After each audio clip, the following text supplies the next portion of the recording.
మా చొప్పదండి నియోజకవర్గంలో గత 10 సంవత్సరాలు పరిపాలించినటువంటి సర్కార్ సాగునీటి రంగంలో పూర్తిగా నిర్లక్ష్యానికి గురి చేసింది.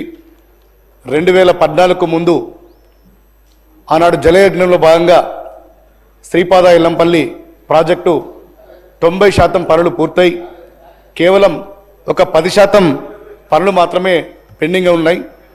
దానికి సంబంధించి ఆ 10% కనుక పూర్తి చేసినట్టుంటే మా నియోజకవర్గంలో వేలాది ఎకరాలకు సాగునీరు అందించే అవకాశం ఉంది. అధ్యక్ష, ఇటీవల కాలంలో ఇరిగేషన్ మంత్రి పెద్దలు ఉత్తమ్ కుమార్ రెడ్డి గారు కూడా మా నియోజకవర్గానికి వచ్చి ఈ సాగునీటికి సంబంధించి పెండింగ్ ప్రాజెక్టులు పూర్తి చేస్తానని చెప్పి హామీ ఇచ్చిండ్రు.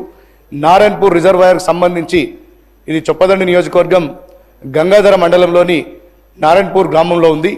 ఈ రిజర్వాయర్కి సంబంధించి పెండింగ్ పనులు పూర్తి చేసి కుడి కాలువ అదేవిధంగా ఎడమ కాలువ పనులు పూర్తి చేసినట్టుంటే మా నియోజకవర్గం సస్యశ్యామలం అవుతుంది.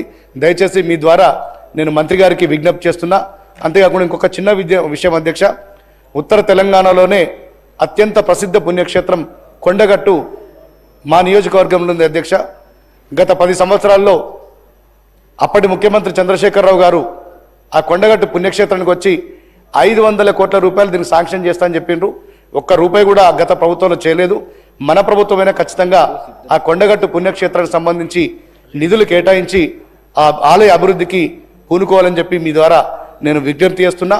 ఇంకొకటి, మా నియోజకవర్గంలో ఒక్క డిగ్రీ కాలేజ్ కూడా లేదు.